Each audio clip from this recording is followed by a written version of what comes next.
Hi കൂട്ടുകാരെ, പുതിയൊരു വീഡിയോയിലേക്ക് എല്ലാവർക്കും സ്വാഗതം. അങ്ങനെ ആമിക്ക് രഘുവിൻ്റെ പ്രവൃത്തി തീരെ ഇഷ്ടപ്പെടുന്നില്ല കേട്ടോ. ഫ്രണ്ട്ഷിപ്പ് എന്നുള്ളത്, ഒരു ഫ്രണ്ടിൻ്റെ ഭാര്യ എന്നുള്ള ആ പ്രവൃത്തിയൊക്കെ വിട്ടു തുടങ്ങിയിരിക്കുകയാണ് രഘു എന്ന് ആമിക്ക് മനസ്സിലായി തുടങ്ങാൻ. അങ്ങനെ ആമി ആദിയെ കാണാൻ വേണ്ടി പോവുകയാണ് കേട്ടോ. ആദിയാണെങ്കിലോ കണ്ടുടൻ തന്നെ പറയുകയാണ്, ഞാൻ ഒരുപാട് പ്രതീക്ഷിച്ചു രഘുവും നീയും ഒരുമിച്ച് വരും എന്നുള്ളത്, പക്ഷേ അത് ഉണ്ടായില്ലല്ലോ എന്ന് പറയാൻ കേട്ടോ. ആ സമയം ആമി മൗനമാവാണ്. ഇത് കേൾക്കുന്ന ആദി ചോദിക്കുക, എന്ത് പറ്റിയോടോ താൻ ഇങ്ങനെ മൗനമായി നിൽക്കുന്നു എന്ന് ചോദിക്കണം. അത് കേട്ടോടെ തന്നെ പറയാണ്, അതെ ഞാൻ എന്നൊക്കെ പറഞ്ഞിട്ട് രഘുവിനെ കുറിച്ച് നീ എന്താ പറയുമ്പോൾ മൗനമായി പോകുന്നത്, ഇപ്പൊ എന്താ നിനക്കൊന്നും പറയാനില്ലേ എന്ന് ചോദിക്കാണ്.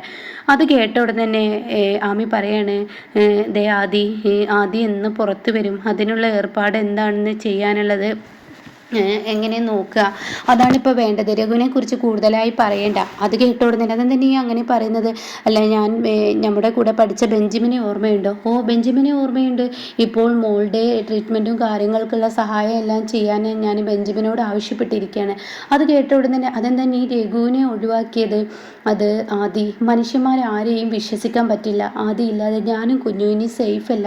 ഓരോരുത്തരും ഈ പറയുന്നത് പോലെ തന്നെ ആണുങ്ങളുടെ നിറം മാറുന്ന എപ്പോഴാന്ന് പറയാൻ പറ്റത്തില്ല. അത് കേൾക്കുന്ന ആദിക്ക്, എന്താടോ താൻ ഇങ്ങനെയൊക്കെ സംസാരിക്കുന്നത്? അത് കേട്ടോടെ തന്നെ പറയാണ്, ദേ ഞാനൊരു കാര്യം പറയട്ടെ ആദി, ഞാൻ രഘുവിനെ എൻ്റെ ആങ്ങളെ പോലെയാണ് കണ്ടിരുന്നത്. അതേടെ ഫ്രണ്ടാണെന്ന് പറഞ്ഞപ്പോൾ രഘു നമുക്കൊരു സഹായമായി വന്നപ്പോൾ അദ്ദേഹം ഒരു ദൈവദൂതനെ പോലെ വന്നതുപോലെയാണ് എനിക്ക് തോന്നിയത്. അങ്ങനെ പലയിടങ്ങളിലും ഇന്ന് നമ്മുടെ മോള് നടക്കാനുള്ള കാരണം ഒക്കെ രഘുവാണ്. പക്ഷേ അങ്ങേരുടെ ഇപ്പോഴത്തെ പെരുമാറ്റം എനിക്ക് അങ്ങ് പിടിക്കുന്നില്ല. എന്താ, എന്നോട് മോശമായി രഘു പെരുമാറിയോ? അത് കേട്ടോടനെ, മോശമായില്ല, പക്ഷേ അവരുടെ പ്രവൃത്തി ഓരോന്നും എന്നിലോട്ട് വേറെ എന്തൊക്കെയോ ആവുന്നത് പോലെ തോന്നുക. അതെന്താ നീ അങ്ങനെ പറയാൻ? രഘു അങ്ങനെ ഒരു മനുഷ്യനല്ല. രഘുവിനെ കുറിച്ച് എനിക്ക് അങ്ങനെ തോന്നുന്നില്ല.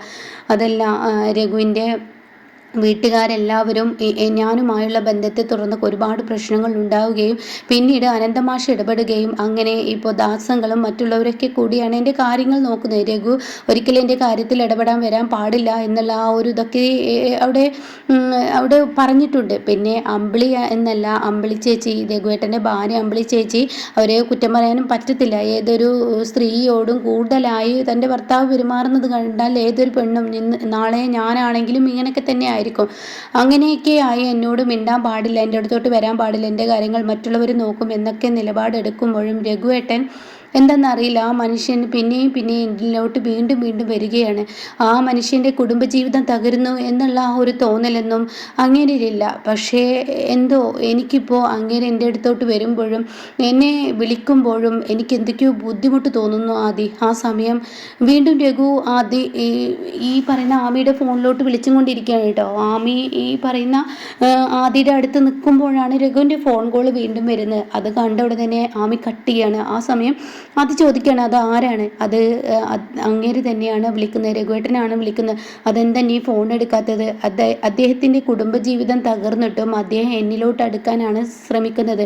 അദ്ദേഹത്തിൻ്റെ ഭാഗത്ത് വന്ന തെറ്റ്, അതായത് രഘുവേട്ടൻ്റെ ഭാഗത്ത് വന്ന തെറ്റ് ഏതൊരു സ്ത്രീയും അത് അനുവദിച്ച് കൊടുക്കില്ല. പക്ഷേ അമ്പിളി ചേച്ചി കുറച്ച് വാശിക്കാരിയും, പറഞ്ഞു കേട്ടിടത്തോളം കുറച്ച് വാശിക്കാരിയും ഒക്കെ ആയതുകൊണ്ട് തന്നെ രഘുവേട്ടൻ അത് ക്ഷമിച്ച് അമ്പിളി ചേച്ചിക്ക് വേണ്ടി ഇങ്ങനെ രഘുവേട്ടൻ വീണ്ടും അമ്പിളി ചേച്ചിയിലോട്ട് അടുക്കല്ലേ വേണ്ടത്, പക്ഷെ അത് ചെയ്യുന്നില്ല എന്നൊക്കെ ഇങ്ങനെ പറയുന്നു കേട്ടോ. ആ സമയം ആദ്യം പറയാണ്, നീ എന്തായാലും ഇനി രഘുവിനായിട്ടുള്ള അടുപ്പം കുറച്ച് നിർത്തിയേക്ക്. എന്തായാലും രഘു നിനക്ക് കുറച്ച് പൈസ തരാമെന്ന് പറഞ്ഞില്ലേ, അത് നീ വാങ്ങിച്ച് നീയും മോളും വേറെ എവിടെയെങ്കിലും പോയി ജീവിച്ചോ. ഇപ്പോൾ ബെഞ്ചമിൻ്റെ സഹായം ഉണ്ടാവുമല്ലോ, അത് കുറച്ച് മതി. അത് കഴിഞ്ഞാൽ ഒരു പരിധി വിട്ടാൽ ആരുടെയും സഹായം തേടാതിരിക്കുക തന്നെയാണ് ആമി നല്ലത്. നീ പറഞ്ഞു കേട്ടോടത്തോളം എനിക്കും എന്തൊക്കെയോ പേടി തോന്നുന്നു. നീ നല്ലൊരു വക്കീലിനെ കാണാൻ നോക്ക്. എന്തായാലും രഘുവുമായിട്ടുള്ള കൂട്ടുകെട്ട് ഇനി ഒഴിവാക്കിക്കളെ എന്നുള്ള ആ സത്യം വെളിപ്പെടുത്താണ് കേട്ടോ. അപ്പോൾ ഈ പണത്തിൻ്റെ കാര്യം ഞാൻ ആരോട് പറയും എന്നിങ്ങനെ ആമി ചോദിക്കുകയാണ്. ആ സമയം ഉടൻ തന്നെ ആദ്യം പറയാണ്, നീ ദാസങ്ങളിനോട് പറഞ്ഞാൽ മതി, ദാസങ്ങൾ ഇടപെട്ടോളും. നീ എന്തായാലും അവരുടെ രഘുവിൻ്റെ ഫോൺ എടുക്കുക, രഘുവുമായി സംസാരിക്കാൻ നിൽക്കുകയൊന്നും ചെയ്യരുത്. കാരണം ഈ പറയുന്ന അമ്പിളിയുടെയും രഘുവിൻ്റെയും ജീവിതം ഒരിക്കലും തകരാൻ പാടില്ല. അപ്പോൾ അതുകൊണ്ട് നീ മാറി നിൽക്കണം. ഇനി ഒരിക്കലും നീ രഘുവുമായി സംസാരിക്കാൻ വേണ്ടുകയോ ചെയ്യരുതെന്ന് ആദ്യം പറയാൻ കേട്ടോ. അങ്ങനെ ആമി കരയാണ്, പൊട്ടിക്കരയാണ്. അതില്ലാത്ത ഈ പുറം ലോകത്ത് ജീവിക്കാൻ വലിയ ബുദ്ധിമുട്ടാണ്, ആരെയും വിശ്വസിക്കാൻ പറ്റില്ല എന്നൊക്കെ പറഞ്ഞ് കരയാണ് കേട്ടോ. അപ്പോൾ രഘു ഒരിക്കലും നിന്നോട് ആ ഒരു ഇതായിരിക്കില്ല, എന്നാലും എനിക്ക് പേടിയാവുന്നു. ഒരു പുരുഷന് അതിര് വിട്ട് എന്നോട് പെരുമാറുമ്പോൾ എനിക്ക് എന്തൊക്കെയോ ഒരു പേടി തന്നു. അദ്ദേഹത്തിൻ്റെ ഭാര്യയും കുഞ്ഞിനെയും കുറിച്ച് യാതൊരു ചിന്തയില്ലാതെ എന്നോട് കൂടുതൽ കൂടുതൽ അടുക്കുമ്പോൾ എന്തോ എനിക്ക് പേടി തോന്നുന്നു എന്നൊക്കെ ഞാൻ പറയണേ. അപ്പോൾ ആമി, ഞാൻ നിന്നോട് പറയേണ്ടതില്ലല്ലോ, നീ നിൽക്കേണ്ടടുത്ത് നീ നിന്ന് കഴിഞ്ഞാൽ തീർച്ചയായും രഘു നിന്നെ വിട്ട് പോയിക്കോളും. പിന്നെ നിനക്ക് വേണ്ട സഹായങ്ങൾ ഇനി എന്തായാലും ദാസങ്ങളുമായി നീ ഏറ്റെടുത്താൽ മതി. അദ്ദേഹം ഒരു നല്ല മനുഷ്യൻ തന്നെയാണ്, പക്ഷേ എന്തായാലും നീ പണം വാങ്ങിച്ചേക്ക്, പണവുമായി നീ എവിടെയെങ്കിലും പോയി ജീവിച്ചാൽ അതായിരിക്കും നല്ലതെന്ന് പറയാനിട്ടാ, അല്ലെങ്കിൽ നീ അനന്തമാഷിനെ ചെന്ന് കണ്ടാൽ മതി എന്ന് പറയണം. അങ്ങനെ വീണ്ടും ആമി പുറത്തോട്ട് ഇറങ്ങുകയാണ്. അങ്ങനെ തൻ്റെ കുഞ്ഞുമായി താൻ വീണ്ടും ഹോസ്റ്റലിലോട്ട് കയറി ചെല്ലുകയാണ്. ആ ഒരു വീടുണ്ടല്ലോ, അതായത് ആ ഒരു വീട്ടിലോട്ട് കയറി ചെല്ലുന്ന സമയത്ത് കാണാൻ രഘു വഴിയരികിൽ നിൽക്കുന്നത് കേട്ടോ. അങ്ങനെ രഘുവിനെ കാണുമ്പോൾ ആമിക്ക് പേടി വരികയാണ്. അങ്ങനെ രഘു ആണെങ്കിലോ ഇവർ ഈ ഹോസ്റ്റലിലോട്ട് തിരികെ വരുന്നതും കാത്താണ് കേട്ടോ നിൽക്കുന്നത്. അങ്ങനെ രഘു ഇവർ ഓട്ടോയിൽ വന്നിറങ്ങുന്നത് കാണുമ്പോൾ രഘു ഓടിച്ചെല്ലാണ്, ആമി ആമി എന്ന് പറഞ്ഞ് ഓടിച്ചെല്ലാണ്. ആ സമയം പെട്ടെന്ന് രഘുവിനെ കണ്ടോട് തന്നെ ആമി കുഞ്ഞിനെയും കൊണ്ട് വേഗം അകത്തോട്ട് കയറാണ്. ഇതേ സമയം ഗേറ്റിന് അങ്ങ് അടക്കാൻ സമയം എനിക്ക് പെട്ടെന്ന് ആമിയെ കാണണമെന്ന് പറഞ്ഞിട്ട് രഘു ആമിയുടെ അടുത്തോട്ട് അങ്ങ് ഓടിച്ചെല്ലാണ്. അപ്പോഴേക്കും അവിടുത്തെ വാടൻ പുറത്തോട്ട് ഇറങ്ങിയിട്ടുണ്ടാവും. അങ്ങനെ ആമി ആമി എന്ന് പറഞ്ഞ് വിളിക്കുമ്പോൾ ആമി പറയണേ, എനിക്ക് നിങ്ങളുമായി സംസാരിക്കാൻ താല്പര്യമില്ല എന്ന് പറയണേ. അപ്പോൾ രഘു പറയണേ, അങ്ങനെ പാതി വഴിയിൽ എന്നെ ഉപേക്ഷിക്കാൻ പാടില്ലല്ലോ, എല്ലാ സ്ത്രീകളും ഇങ്ങനെ തന്നെയാണ്, കാര്യം നടക്കും വരെ എന്നെ ആണുങ്ങളെ ആവശ്യമുണ്ടാവും, അത് കഴിഞ്ഞാൽ നീ അമ്പിളിയെ പോലെ തന്നെ എന്നെ ഉപേക്ഷിക്കുകയാണ് ആമി എന്ന് ചോദിക്കുകയാണ്.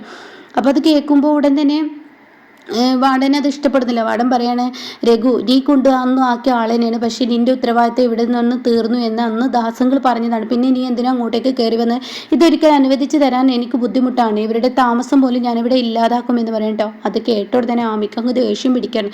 ആമി രഘുവിൻ്റെ അടുത്തോട്ട് ഓടി വരികയാണ്. എന്നിട്ട് രഘുവിനോട് പറയണം, അതെ, പുരുഷന്മാരെ ആരെയും വിശ്വസിക്കാൻ പാടില്ല എന്ന് എനിക്കിപ്പോൾ മനസ്സിലായി, നിങ്ങൾക്കൊരു ഭാര്യയും ഒരു കുഞ്ഞും നിങ്ങൾക്കുണ്ട്, എന്നാൽ നിങ്ങൾ എന്നെ ഇതുവരെ സഹായിച്ചതൊക്കെ വലിയ ഉപകാരം തന്നെ, നിങ്ങളെ ഒരു ദൈവദൂതനെ പോലെയാണ് ഞാൻ കണക്കാക്കിയത്, എൻ്റെ ഒരു ആങ്ങള എന്നൊക്കെയാണ് ഞാൻ കണക്കാക്കിയത്, പക്ഷേ നിങ്ങൾ ഇപ്പോൾ എന്നോട് കാണിക്കുന്ന ഈ ഒരു പരിപാടി അതെനിക്ക് ഇഷ്ടപ്പെടുന്നില്ല, നിങ്ങൾ ഓവറായി എൻ്റെ കാര്യങ്ങളിൽ എന്നെ എപ്പോഴും കാണണം, ഞാനൊരു പുറത്ത് നിങ്ങളുടെ കൂട്ടുകാരൻ്റെ ഒരു ഭാര്യയാണെന്ന് നിങ്ങൾ മനസ്സിലാക്കണം, എന്നോട് നിങ്ങളുടെ ഭാര്യയെയും നിങ്ങളുടെ മകളെയും മറന്ന് എൻ്റെ അടുത്തോട്ട് കൂടുതലായി വരുമ്പോൾ എനിക്ക് നിങ്ങളെ ഒരു നല്ല മനുഷ്യനായി കാണാൻ പറ്റുന്നില്ല എന്ന് പറഞ്ഞ് രഘുവിനോട് അങ്ങ് ദേഷ്യപ്പെടണം കേട്ടോ.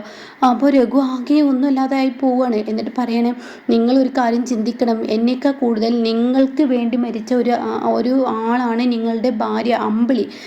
ആ അമ്പിളി ചേച്ചിയെ ഒഴിവാക്കി നിങ്ങൾ എൻ്റെ അടുത്തോട്ട് കൂടുതൽ എന്നെ കാണാനും എന്നോട് മിണ്ടാനും നിങ്ങൾ ശ്രമിക്കുന്നു, നിങ്ങളുടെ ഭാര്യയോട് കൂടുതൽ മിണ്ടാനും നിങ്ങൾ അവരുടെ അടുത്തോട്ട് നിങ്ങളുടെ തെറ്റുകൾ ഏറ്റുപറയാനും ശ്രമിക്കുകയാണെങ്കിൽ നിങ്ങൾക്കൊരു കുടുംബജീവിതമുണ്ട്, പക്ഷേ നിങ്ങളതല്ല ചെയ്യുന്നത്. അമ്പിളി ചേച്ചി പറയുന്നത് പോലെ തന്നെ, അമ്പിളി ചേച്ചിയുടെ ഉള്ളിൽ സംശയമുണ്ടായതുപോലെ തന്നെ നിങ്ങളുടെ ഉള്ളിൽ ഇപ്പോഴെനിക്ക് നിങ്ങളോട് സംസാരിക്കുമ്പോൾ പേടിയാണ് തോന്നുന്നത്, നിങ്ങൾ എന്നെ കാണാൻ വരുന്ന വേറൊരു അർത്ഥത്തിലാണോ എന്ന് എനിക്ക് പറയേണ്ടിയിരിക്കുന്നു എന്ന് പറഞ്ഞിട്ട് വടനോട് പറയാണ്, ഇയാൾ കാണാൻ വന്നാൽ ഒരിക്കലും എന്നെ അനുവദിക്കരുത്, എനിക്ക് ഇയാളുമായിട്ട് ഇനി യാതൊരു ബന്ധവുമില്ല, എൻ്റെ ഭർത്താവും എന്നോട് അത് തന്നെയാണ് ആവശ്യപ്പെട്ടിരിക്കുന്നത്, ഇയാളുമായി ഇനി സംസാരിക്കാൻ പാടില്ല എന്നാണ് പറഞ്ഞിരിക്കുന്നത്, എൻ്റെ കാര്യങ്ങളും ഉത്തരവാദിത്തങ്ങളൊക്കെ നോക്കുന്നത് ഈ പറയുന്ന ദാസങ്ങളല്ലേ, ദാസങ്ങളിനെ മാത്രം എന്നെ കാണാൻ അനുവദിച്ചാൽ മതി എന്ന് പറയണം കേട്ടോ.